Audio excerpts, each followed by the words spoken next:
अवाजी समातुन ताईं radio voice of Sindh London. सिकन आहे सुथरी खण परूड़े पेर, कुसण धारा केर करे सद सिकण जी। भलारे भिड़तणी जे भलारे बैत सां मुंहिंजी आवाज़ मुसाफ़िर radio voice of Sindh London तां थी आहे दुनिया जी कुंड कुड़छ ताईं।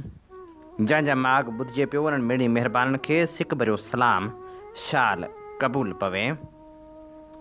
26 सितंबर 2025 जुमे जे ॾींहुं प्रोग्राम सोच वीचार साण करे आऊं अवां जी ख़िदमत में हाज़िर अवां जो पंहिंजो मेज़बान हबीब लगारी। प्रोग्राम जी शुरूआत में अवां लाइ इहा ई दुआ त शाल जित हुजो, असुख सलामती सां हुजो, कॾहिं बि ॾुखियो ॾींहुं न ॾिसो ऐं कॾहिं बि अवां जूं मुर्कूं मेरियूं न थियनि। सिंध जी सामूंडी पटी त सदा ई मसलनि जे वर चढ़ियल रही आहे, पर हाणे त इतला इहे बि आहिनि त उते बीमारियूं बि पखिड़िजी वियूं आहिनि। जेकॾहिं सिंध जी सामूंडी पटी ते पाण नज़र डोड़ायूं था त पाण खे पतो पवे थो सिंध जी सामूंडी पटी जेका कराची खां वठी कच्छ जे किनारनि ताईं पखिड़ियल आहे, कुदरती वसीलनि ज़रख़ेज़ी ऐं हयातियाती तनू सां मालामाल इलाइक़ो आहे।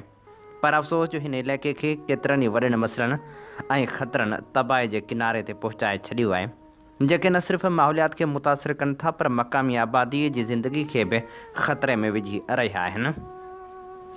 सिंधु दरिया में पाणी जी खोड़ सबबि सामूंडी पटीअ यानी डेल्टा मुसलसल तबाह थी रहियो आहे। हज़ारे एकड़ ज़रई ज़मीन बंजर बणिजी वई आहे। दरिया में मिठे पाणी जी खोट करे समुंड अॻिते वधी रहियो आहे, जंहिंसां सवें ॻोठ पाणी हेठि अची विया आहिनि। हज़ारे माण्हू बेघर थी चुका आहिनि। सामूंडी चाट न रुॻो ज़मीन पर ज़राए ते पाणी जा ज़ख़ीरा बि तबाह करे छॾिया आहिनि। मैंग्रोज़ यानी तमर जा ॿेला पिणु आस्ते आस्ते ख़तमु थींदा पिया वञनि। गैर क़ानूनी काट, पाणी जी खोट ऐं आलूदगी सबबि उन्हनि जो वजूद ख़तरे में आहे। तोड़े जो हिन भेरे सिंधु दरिया में जॾहिं पाणी आयो आहे ऐं पाणी समुंड ते पहुतो आहे त पलो बि अचे पियो, पर सदा ईअं थियो आहे जो सिंधु दरिया में पाणी जी खोड़ जे करे मच्छी बि अणलभ थींदी रही आहे। दरिया में मिठे पाणी जी खोड़ जे करे समुंड अॻिते वधी रहियो आहे, जंहिंसां सवें ॻोठ पाणी हेठि अची विया आहिनि। हज़ारे माण्हू बेघर थी चुका आहिनि। सामूंडी चाढ़ न रुॻो ज़मीन पर ज़राए ते पाणी जा ज़ख़ीरा बि तबाह करे छॾिया आहिनि। सामूंडी चाढ़ ऐं माहौलियाती तबाही सबबि हज़ारे माण्हू न सिर्फ़ु ॻोठ छॾे विया आहिनि पर जेके बि हिते आबाद आहिनि उहे बि ख़तरे हेठि आहिनि।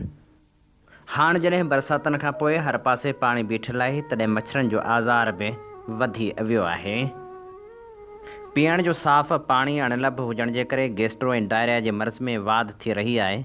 ठटे जे सामूंडी इलाइक़नि में बरसातनि खां पोइ शहरनि ऐं ॻोठनि में गंदो पाणी बीहण सबबि मच्छर वधी विया आहिनि। शाखनि में ईंदड़ गंदो पाणी वापराइण सबबि गैस्ट्रो, मलेरिया ऐं ॿियूं बीमारियूं पखिड़िजी वियूं आहिनि। औरतनि ऐं ॿारनि सूधो, वॾे अंग में माण्हू मर्ज़नि में वरितल आहिनि। मक़ामी अस्पतालनि में सहूलियतनि जी खोट ॾिठी पई वञे। मक़ामी माण्हुनि जो मुतालबो आहे त पीअण जो साफ़ पाणी ऐं सिहत जूं बुनियादी सहूलियतूं ॾेई असांखे परेशानियुनि खां बचायो वञे। सिंध हूं बि मसइलनि में घेरियल आहे। सरकारी मुलाज़िम वीचारा हड़ताल ते आहिनि ऐं मुसलसल एहतिजाज करे रहिया आहिनि, पर हुकूमत जी उहा ई लापरवाही बरक़रार आहे। मुख़्तलिफ़ सरकारी खातनि जे मुलाज़िमनि, स्कूलनि, कॉलेजनि, सरकारी ऑफिसनि जी तालाबंदी कंदे बाइकाट कयो वियो। केतिरा ई इदारा मुकमिल तौर बंदि रहिया। अस्पतालनि में कार वहिंवार बंदि रहियो। जेकॾहिं ॾिसिजे त मुल्क ऐं हुकूमतूं हलनि इदारनि वसीले थियूं, उन्हनि इदारनि में कमु कंदड़ मुलाज़िमी मसइलनि जो शिकार हूंदा ऐं ज़हनी तौर पुरसकून न हूंदा त उहे कमु कीअं कंदा। ॿियो त इन ॻाल्हि ते बि हैरत आहे त सॼी सिंध में सरकारी इदारा बंदि हुजण, सरकारी मुलाज़िम एहतिजाज तौर कमु न कनि ऐं हुकूमत ते उन जो असरु ई न पए त पोइ उहा कहिड़ी हुकूमत चइबी। जेकॾहिं सरकारी इदारनि जी तालाबंदी सां हुकूमत जी सिहत ते को असरु ई न पवे ऐं उनजो नोटिस ई न वरितो वञे त उन मां ई अंदाज़ो लॻाए सघिजे थो त हुकूमत पंहिंजी कारकर्दगी लाइ केतिरो संजीदा आहे। पहिरीं ॻाल्हि त सॼी सिंध जे सरकारी इदारनि में इन नोए जे एहतिजाज ऐं बाइकाट जी नौबत ई न अचणु घुरिजे हा ऐं हुकूमत खे उनजो शदीद अहसासु हुअणु घुरिजे हा त सॼी सिंध में सरकारी इदारनि जो बंदि थियणु हुकूमत जी कारकर्दगी जो बंदि थियणु आहे। यानी 4 ॾींहं गुज़री विया आहिनि, सरकारी इदारनि को कमु न कयो आहे। इहा सूरतहाल का मामूली न हुई। पर हुकूमत मथां तमामु वॾी चार्ज शीट हुई, पर हुक्मराननि खे उनजी का परवाह नज़र ई नथी अचे, जंहिंमां अंदाज़ो थिए थो त उन्हनि खे पंहिंजे बुरे भले जी बि परूड़ नाहे। हुक्मराननि खे बसि हुकूमत खपे। हुकूमत जी जेका बुनियादी ज़िमेवारी आहे तंहिंसां खेनि को सरोकार ई नाहे। जेकॾहिं खेनि उन नोए जी ज़िमेवारी जो अहसासु हुजे हा, इदारनि जी तालाबंदी सां थियल नुक़सान जो अरमान हुजे हा, त हुक्मरान फौरी तौर ते उनजो नोटिस वठी इम्प्लाइज़ अलायंस जे अॻुवान सां ॻाल्हियूं करे खेनि एतमाद में वठी हंगामी बुनियाद ते संदन मसइला हल करे छॾनि हा, या वरी हल करण जो उन्हनि खे टाइम फ्रेम ॾियनि हा।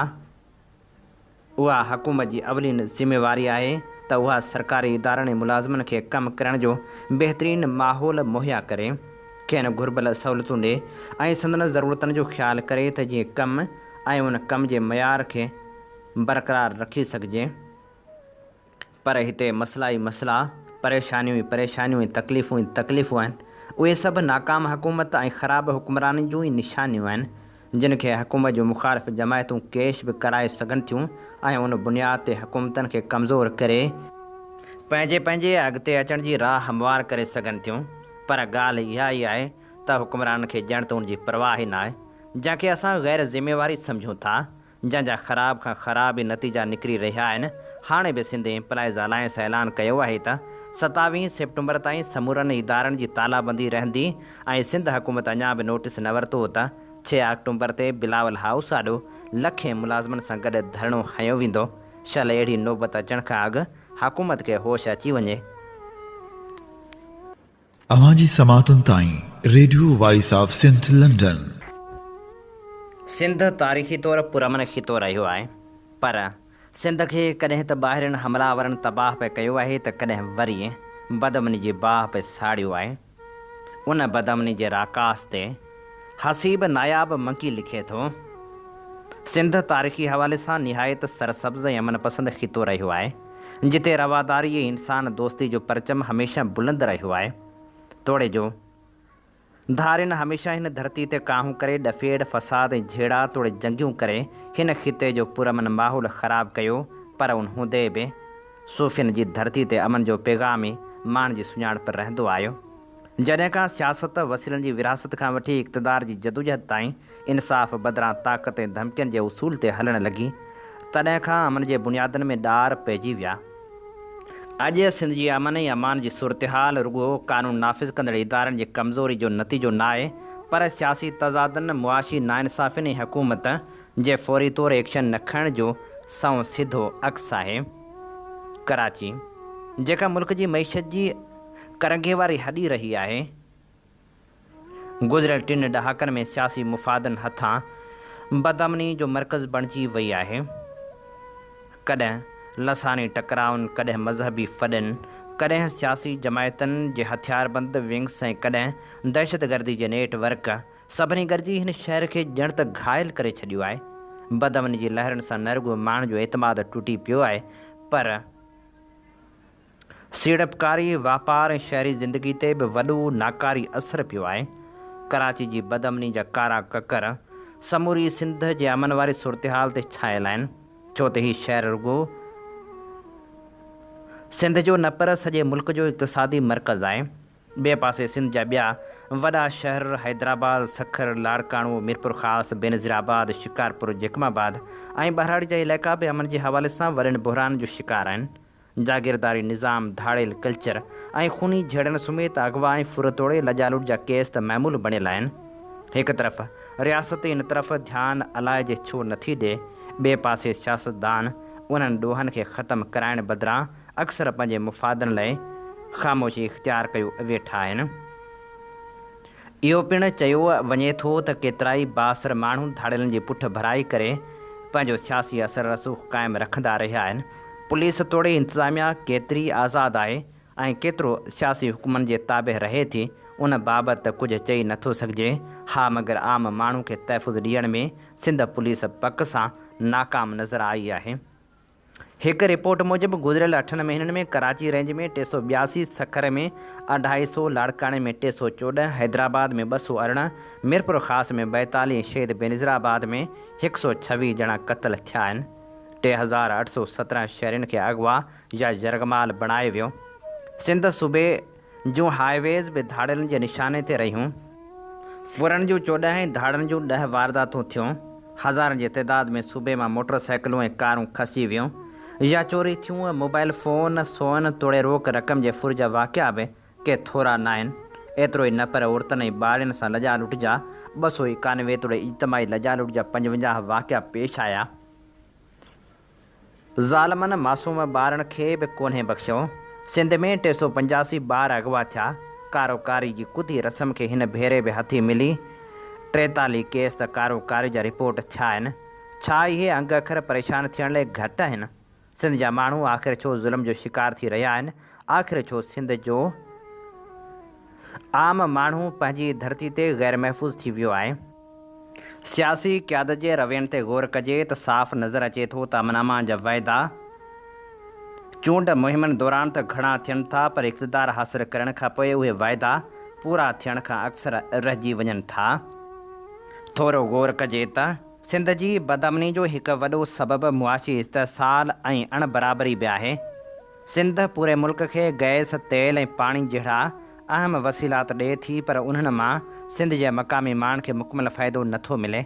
जॾहिं हिकु तरफ़ वसीलनि मां अरबें रुपया कमाइजनि ऐं ॿिए तरफ़ सिंध जा बेरोज़गार नौजवान रोडनि ते बेकार घुमंदा वतन, तॾहिं समाज में नफ़रत ऐं मायूसी पैदा थियण ऐं एहतिजाजनि जो आम थियणु फितरी आहे। सियासी क़यादत जेकॾहिं वसीलनि जी मुनसिफ़ाणी विर्छ खे यकीनी बणाए त बदअमनी जो वॾो हिसो पाण मुरादो ख़तमु थी सघे थो। सिंध में अमन क़ाइमु कराइण लाइ फ़ौजी ऑपरेशन या पुलिस जूं कार्रवायूं त थींदियूं रहियूं आहिनि, पर पोइ बि हालतूं पुरअमन थियण बदिरां वेतर ख़राब थियनि थियूं। 2294 पुलिस मुक़ाबलात रुगो गुज़िरियल 8 महीननि में थिया आहिनि, जिन में 192 जवाबदार फुल फिराए 1056 हाफ़ फिराए बि कया विया आहिनि। उन सां गॾोगॾु पुलिस खाते खे बि पंहिंजे जवाननि जे जाननि जो नुक़सानु बर्दाश्त करणो पियो, पर उन हूंदे बि सिंधवासी अमन लाइ मुकमिल तौरु सिकी रहिया आहिनि। संजीदगी सां ॾिसिजे त सिंध जी बदअमनीअ जी सूरतहाल हाणे रुगो हिकु इंतिज़ामी मसइलो न रही आहे, पर हिकु सियासी ऐं समाजी बहिरान बणिजी वई आहे। जेकॾहिं सियासी क़यादत हिन मसइले खे ज़िम्मेवारी सां हल न कयो त मुस्तक़बिल क़रीब में बदअमनी जूं लहरूं वधीक ख़तरनाक थी सघनि थियूं। दुनिया जी तारीख़ ॿुधाए थी त जॾहिं बि कंहिं ख़िते में समाजी इंसाफ़ ऐं सियासी जटाव न हूंदो आहे, तॾहिं उते अमन रुगो हिकु ख़्वाबु बणिजी वेंदो आहे। उहा धरती जेका मेठ मुहबत ऐं अमन जो मर्कज़ हुई, हाणे ख़ौफ़ ऐं रत जी तस्वीर छो बणिजी वई आहे? हर धाड़ियल जे हथ में बंदूक कंहिं न कंहिं माउ जे लख़्ते जिगर जी ज़िंदगी खसे रही आहे।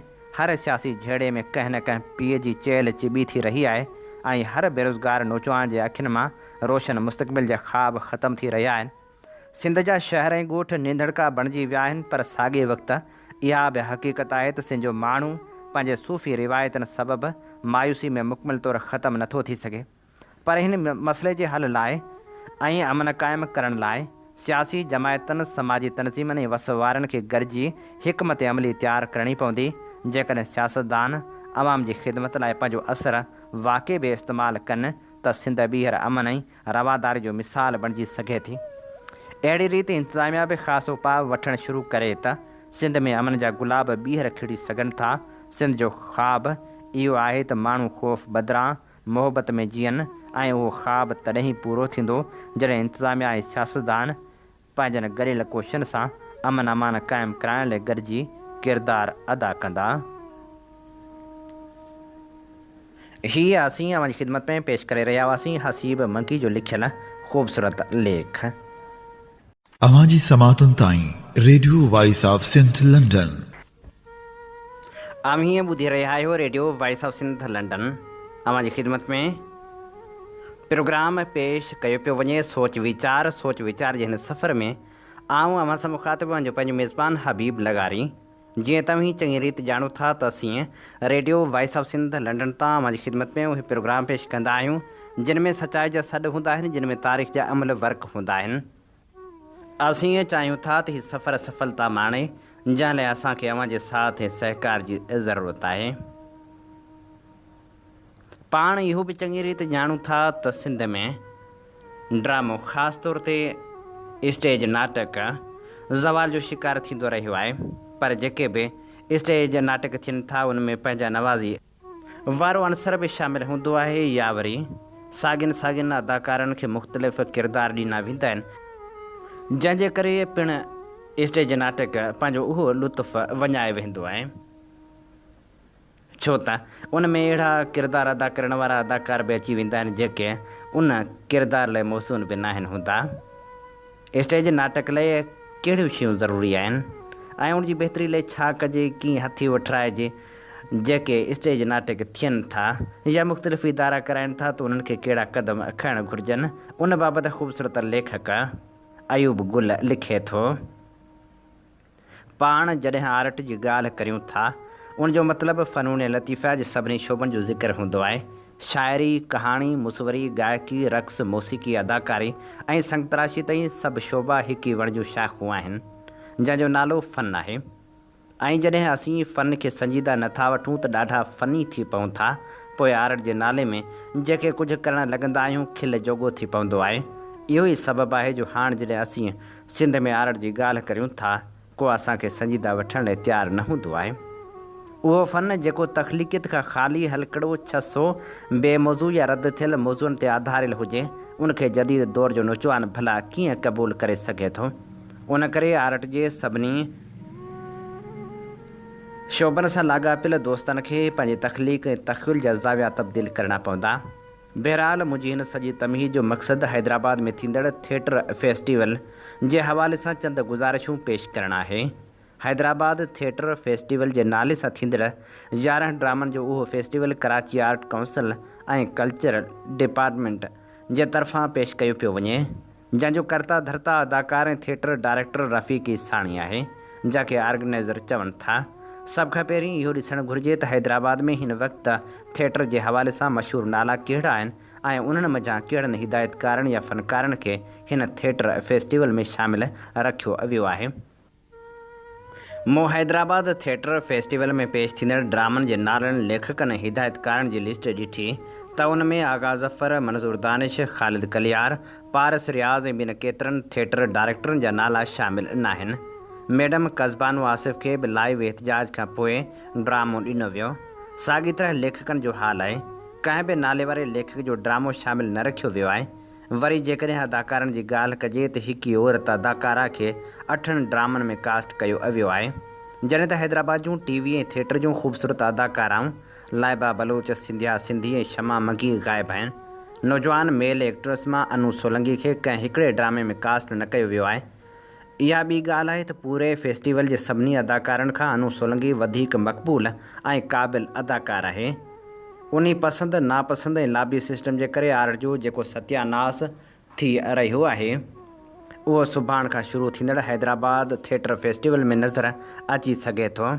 काल्ह असांजो कहाणीकार ऐं ड्रामा नवीस दोस्त डॉक्टर एजाज़ समो ॾाढी ज़बरदस्त ॻाल्हि कई त सिंध में ड्रामे खे अणपढ़ियल हिदायतकार जो पेट खाई वियो आहे, जेको हिकु स्टेज ड्रामो बार बार मुख़्तलिफ़ नालनि ऐं थोरी घणी फेर फार सां पेश कंदो अचे, जंहिंमें लेखक बि पाण, हिदायतकार बि पाण ऐं अदाकार बि पाण ई हूंदो आहे। उन करे सिंध में स्टेज ड्रामो परवां चढ़ण खां अॻु ज़मीनदोज़ थी वञे थो।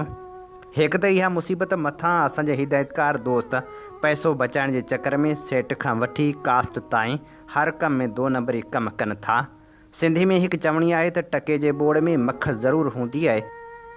सो सिंधी माण्हू उन सस्ते ड्रामे खे न रुॻो टीवी ते रद्द कयो पर स्टेज ते बि रद्द करणु शुरू करे छॾियो आहे, जंहिंजो वॾे में वॾो सबूत स्टेज ड्रामनि दौरान आम माण्हू जी महदूद शिरकत आहे। ताज़ो मूंखे हिकु दोस्त जो हैदराबाद में स्टेज ड्रामो ॾिसण जो मौक़ो मिलियो। उन ड्रामे ते नथा ॻाल्हायूं पर ड्रामे खे ॾिसण लाइ आयल माण्हुनि में सभ खां वधीक या सभ जा सभ फ़न सां लाॻापियल माण्हू हुआ। आउं नथो सम्झां त के 30-40 आम ॾिसंदड़ मौजूदु हूंदा ऐं तक़रीबन अध खां वधीक ड्रामो हलण खां पोइ माण्हू हाल मां उथण लॻा। तोड़े जो नाटक मज़ाहिया हो ऐं हाल में हर मुकालमे ते टहक ऐं होकरा ॿुधण में आया थे।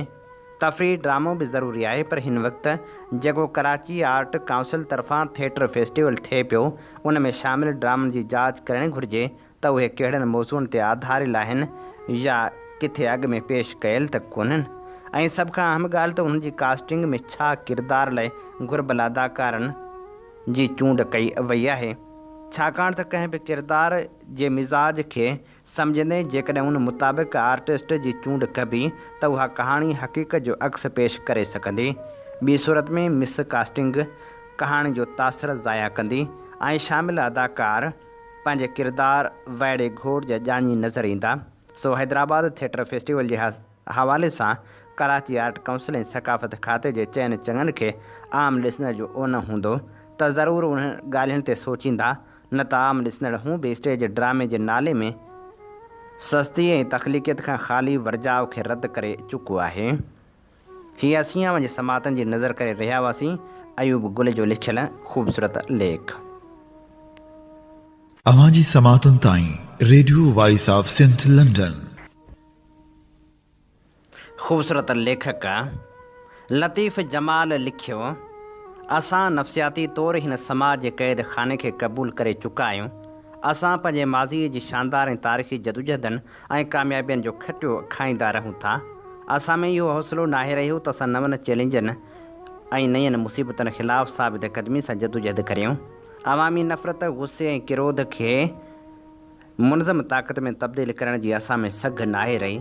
सियासी क़यादतनि मां हिकिड़ा मारिजी विया, हिकिड़ा ख़ुदरू बुनियादनि ते जलावतन बणिजी विया, हिकिड़नि मुसलहत पसंदनि जा मुसला विछाए ख़ामोशी इख़्तियार कई ऐं हिकिड़ा इस्टेब्लिशमेंट जे आशीर्वाद सां अरबपति बणिजी विया। जॾहिं त हिकिड़ा अवामी इनकलाब जे नारे ते वो कंदी वत जे नज़रियाती रस्ते ते हलंदे बि अंदरूनी तौरु इस्टेब्लिशमेंट जा माण्हू बणिजी आवाम खे ऊंदह में रखंदा रहनि था,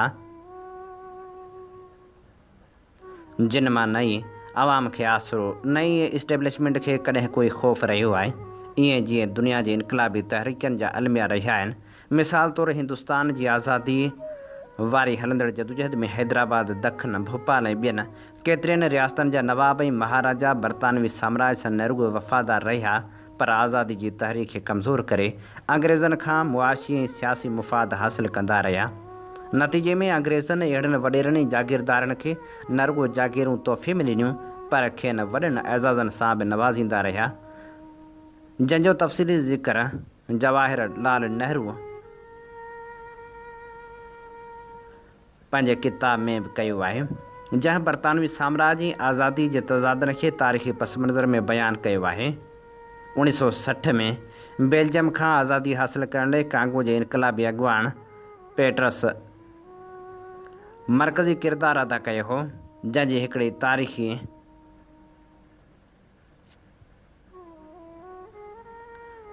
तक़रीर जंहिंमें हुन वाज़े कयो हो त असांखे आज़ादी ख़ैरात या तोहफ़े में कॾहिं बि न मिलंदी, उन लाइ असांखे क़ुर्बानी ऐं रत जो रेज ॾियणो पवंदो। अफ्रीका जो मज़लूम ऐं बेल्जियम जे बेठकियत बणियल ग़ुलाम मुल्क खे पेट्रस लिम्बिया आज़ादी त ॾियारे वरिती, पर ओलह जे मुल्कनि ऐं ख़ासि तौरु अमेरिका खे इहो मंज़ूरु न हो त कांगो मुकमल तौरु आज़ाद ख़ुदि मुख़्तियार हैसियत हासिल करे सघे। इहो ई सबबु हो जो लिम्बा खे 1961 में गिरफ़्तार करे क़त्ल कयो वियो, जंहिंजो क़त्ल अॼु बि नवाबादियाती ताक़तनि ऐं नई साम्राजियत जो बदतरीन मिसाल बणियलु आहे। लिम्बा जे वेझनि साथियुनि खे ख़रीद कयो वियो, जेके क़ौम परस्त जदोजहद जो हिसो हुआ। असां भले स्याह राति जे अंत अचण ऐं बाख फुटण जी ख़ुशफ़हमी में मुब्तला थी वञूं, पर इहा बि हिकु हक़ीक़त आहे त असां हिकिड़े आलमी फ़िरेब वारे दौर में जी रहिया आहियूं, जिते आवाम जे अखियुनि में हर वक़्तु सुरमो विझी अहिड़ा बयानिया घड़िया वञनि था जो असां हर वक़्तु पंहिंजे सियासी क़यादतनि तां बार बार एतमाद वञाए वेहण बावजूदि उन लाइ ॿीहर भरवसनि जा भाकुर खोले बीहूं था ऐं वरी अॻियां वारे अरसे जो क़ैद काटण लाइ तयारु थी वञूं था। असां पंहिंजे अंदरि जा अहिड़ा इनकलाबी आहियूं जो बेहद निढड़नि मुफ़ादनि ते विकामजी वञूं था। असां हिकु मसनूई मुआशिरे में रहण जा आदी बणिजी चुका आहियूं, जिते ज़िंदगी रुॻो ज़लालतनि जी गिलाज़त में रहिसल कंदी रहे थी, जिते सियासत रुॻो हिक ॿिए ख़िलाफ़ु सचूं ऐं कोड़ियूं कहाणियूं घड़ण ऐं प्रोपेगेंडा जे ज़रिए अवाम में नफ़रतनि जो ॿिज पोखण ऐं उनखे सियासी इंतिहा पसंदी ताईं पहुचाइण ऐं वारे वारे सां इक़्तिदार ते रहण ऐं पंहिंजा कारोबारी मुआशी मुफ़ाद हासिल करे वरी इक़्तिदार ॿियनि जे हवाले करणु आहे।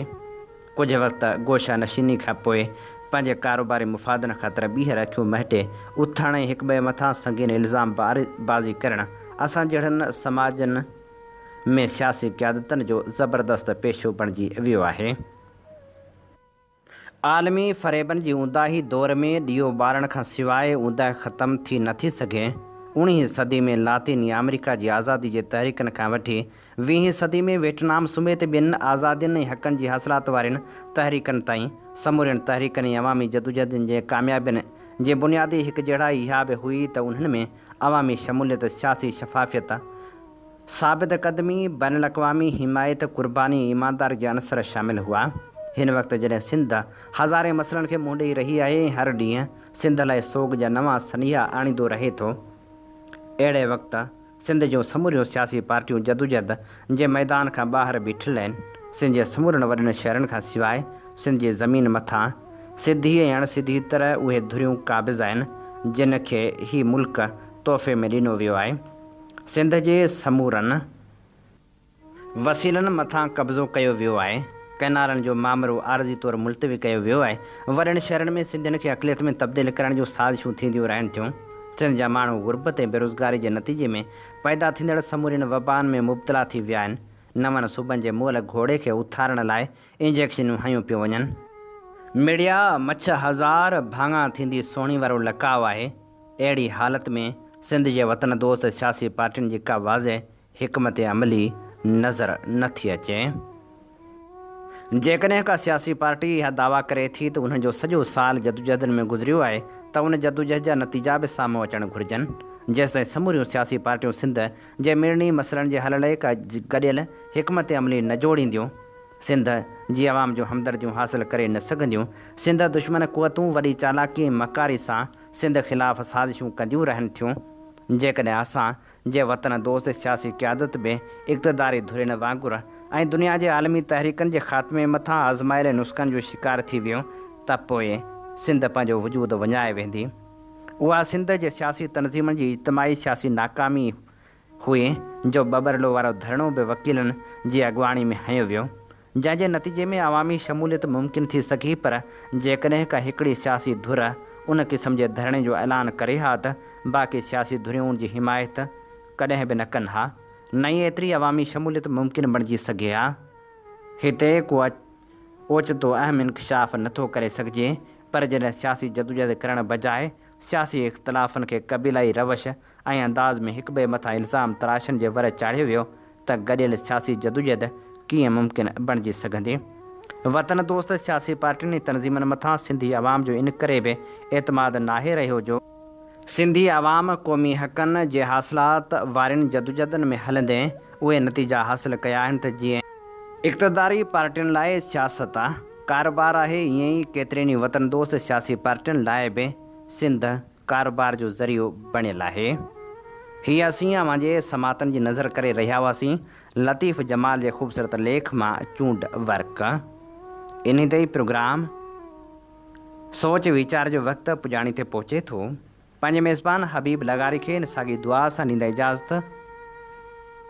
वसे भिट तुंहिंजी भलारा सदा सदा देस परदेस सारा वसन, कॾहिं सिंध सिंधी न मेरी थे, कॾहिं मोड़ कंहिंजा न मुरझाइजनि। अवां जी समातुनि ताईं radio voice of Sindh London